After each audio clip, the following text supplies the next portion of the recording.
I kick ass for the Lord. All right. Welcome to the show.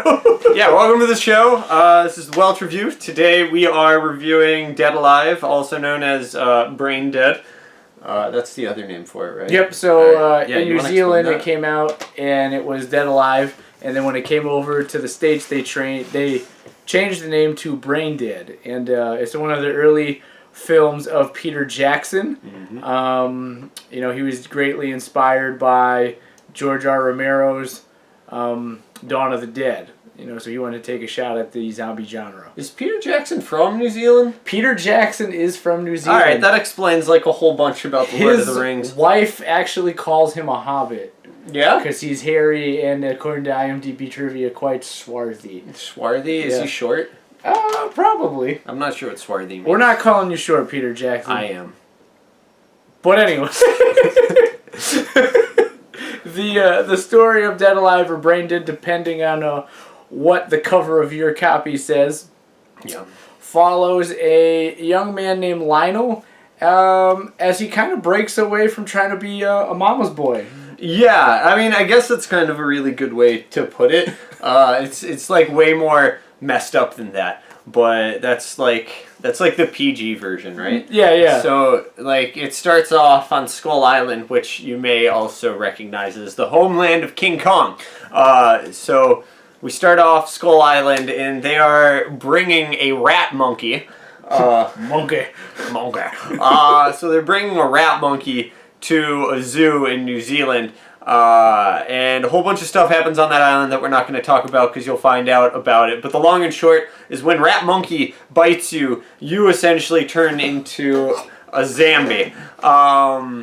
So you turn into a zombie, as was just displayed, by being bitten, and our main character's mother is like patient...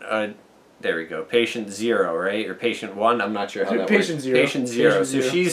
she's the first zombie. And it follows this dude kind of dealing with the fact that his like overbearing mother is a zombie, and his love interest, who is this Spanish lady. I don't remember her name. It sounds like they're calling her one name, but it ends up being another name. Yeah. But she's real pretty, and she seems sweet, and she, I think wants to fall in love. You know what I mean? Like it at its core, it is a love story, right? It has the elements of a romantic comedy. It has a young man who, is on a leash by his mom, has a young lady, and necessarily a foreign land to her, and she really would like to meet somebody. And then, just to spice things up, as Sam has said, there's a rat monkey and zombies in the mix. That's about all the positive things that I can say about this film, aside from one scene where a priest who is fighting zombies, who's actually really good at karate, by the way, says, "I kick ass for the Lord," except he does it in a New Zealand accent, and it's fabulous. Anyways, he judo kicks like a whole bunch of zombies. That's the highlight of the film. After that ends, I personally do not suggest continuing to watch said film, because it proceeds to be like the most like disturbing and disgusting film that you'll probably ever watch, and not necessarily in like a human centipede kind of way, but more like human innards and human bile and like blood kind of stuff, just to gross you out. Now, granted, like you say, and it's not like so much as you can tell. Well, that's not true. You can't really tell it's all fake. Some of it looks really, really well done. Some of it just looks like yogurt thrown on a person. Right, but it's like, some abysmal color yogurt being thrown on a person. Like, like you can feel it in your shoes as you watch someone get hit with it.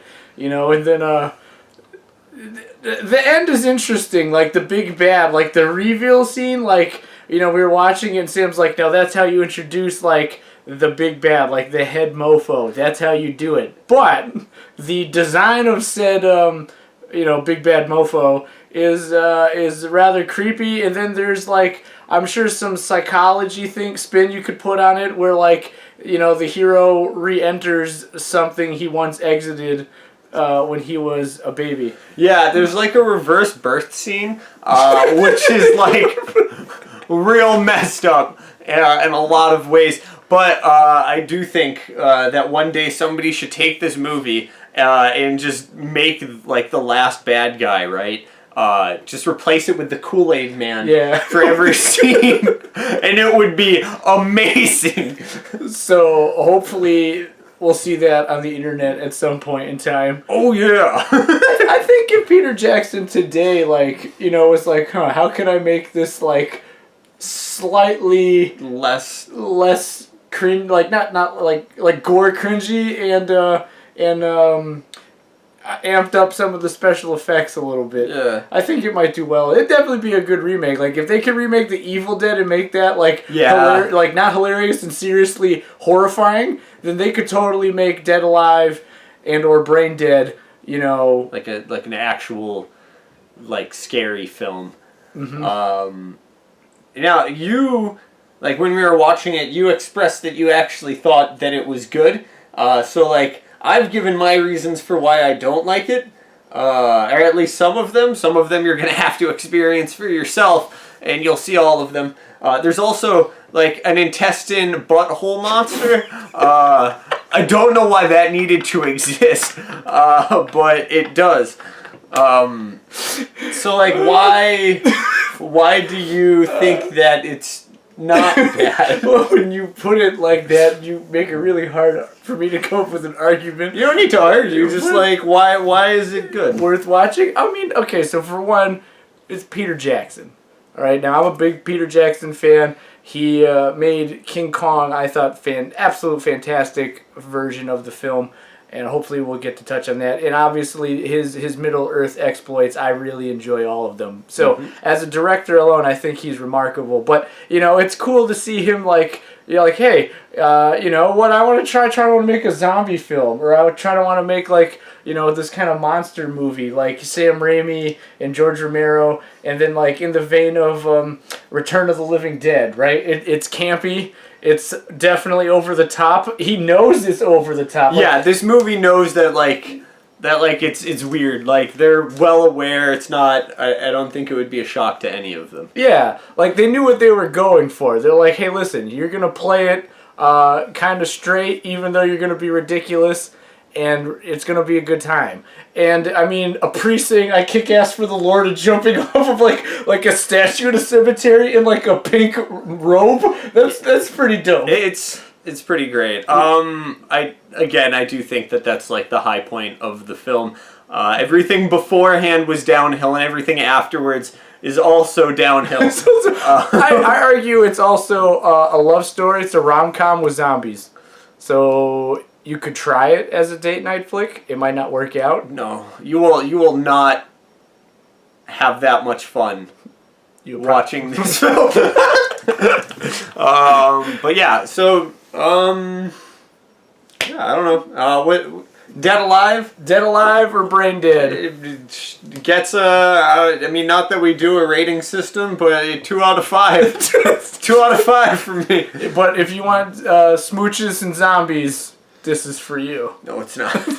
Sit down, sit tight, and we'll see you next time. Bye.